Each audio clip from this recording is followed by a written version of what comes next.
Hello everyone, কেমন আছো সবাই? আশা করছি তোমরা সবাই অনেক ভালো আছো, আর আমিও কিন্তু অনেকটাই ভালো আছি। তো দেখো, এখন বাজে ঘড়ির কাঁটায় 6:15 এরকম। আমি কিন্তু রেডি হয়ে গেছি। এদিকে আজকে যেখানে যাচ্ছি সেখানে কিন্তু মাম্মামকে নিয়ে যেতে পারবো না, তাই ওকে বাড়িতে রেখে যাচ্ছি। তো দেখো, যেখানেই যাই না কেন সেটা তো অবশ্যই তোমাদের সঙ্গে শেয়ার করব। তার আগে চলো তোমাদেরকে আরো একটা জিনিস দেখাই। এই দেখো, এদিকে আমার সাথে সাথে তোমাদের দাদাভাই কিন্তু আরো আগে রেডি হয়ে গেছে, কিন্তু বেরোতে এখনো 10 থেকে 5 মিনিট সময় লাগবে। কারণটা তো তোমরা চোখের সামনেই দেখতে পাচ্ছ। আসলে কাজের সমস্তটা গুছিয়ে রেখে তবেই কিন্তু বাড়ি থেকে বেরোবো আমরা দুজনে।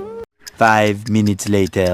দেখো, বাড়ি থেকে বেরিয়ে মাত্র 5 মিনিটের মধ্যেই কিন্তু আমরা চলে এসেছি বীরনগর স্টেশন। আর স্টেশনে আসতে না আসতেই চোখের সামনে দিয়ে কিন্তু একটা ট্রেন বেরিয়ে গেল। যেহেতু আমরা এই ট্রেনে যাব না, তাই কিন্তু এখানে দাঁড়িয়ে বেশ কিছুক্ষণ গল্প করতে করতে সময়টা পাস করলাম। আর এদিকে তোমাদের দাদা ভাইয়ের কাণ্ড দেখো, গল্প করছে আমার সাথে আর ওদিকে কিন্তু হাতে কাজ চালিয়ে যাচ্ছে। যেটাকে নিয়ে এত প্রবলেম, সেই কাজটাই কিন্তু ও বেশি করে করবে। বুঝতে পারলে না তো? চলো তোমাদেরকে একটু বুঝিয়ে বলি। কিছুদিন ধরেই তোমাদের দাদা ভাইয়ের চোখে ভীষণ প্রবলেম হচ্ছে, যার কারণে ডাক্তার দেখানো হয়েছে। আর ডাক্তার বলেছে ফোনটা একটু কম কম দেখতে, কিন্তু ও সেটা কিছুতেই করবে না। যেটা না করেছে সেটাই বেশি বেশি করবে। সবকিছুর পাশাপাশি ডাক্তার কিন্তু চোখের একটা পাওয়ারও লিখে দিয়েছে, যেটা অনুযায়ী এখন তোমাদের দাদা ভাইয়ের জন্য বানাতে হবে চশমা। আর সেই কারণেই কিন্তু আজকে আমি আর তোমাদের দাদা ভাই চলে এসেছিলাম রানাঘাটের এই চশমার দোকানে। কিন্তু প্রচুর চশমার স্টক ছিল, তার মধ্যে থেকে এটাই তোমাদের দাদা ভাই পছন্দ করেছে, আর ফাইনালি কিন্তু এটাই বানাতে দিয়ে দিয়েছি। যাই হোক, দেখো ওদিকে যেহেতু মেয়েকে বাড়িতে রেখে এসেছি, তাই কি আর বাড়িতে খালি হাতে ফিরতে পারি? তোমরাই বলো তো। তাই দেখো, বাড়িতে ফেরার পথে কিন্তু মেয়ের জন্য এখান থেকে মেয়ের পছন্দের কিছু কিছু খাবার আমি নিয়ে নিয়েছি। আর সবচেয়ে বেশি পছন্দ করে এই খাবারগুলো,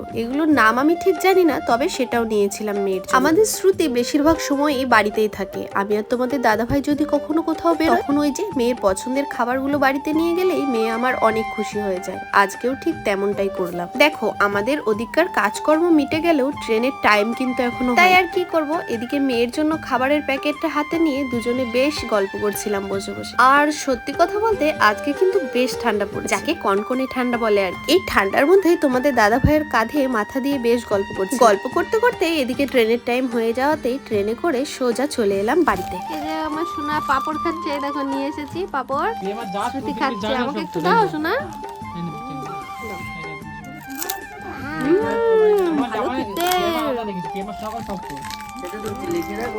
এদিকে কাজ হচ্ছে, এখনো রাত বাজে 9:30 প্রায় কাছাকাছি চলে গেছে। কাজ হচ্ছে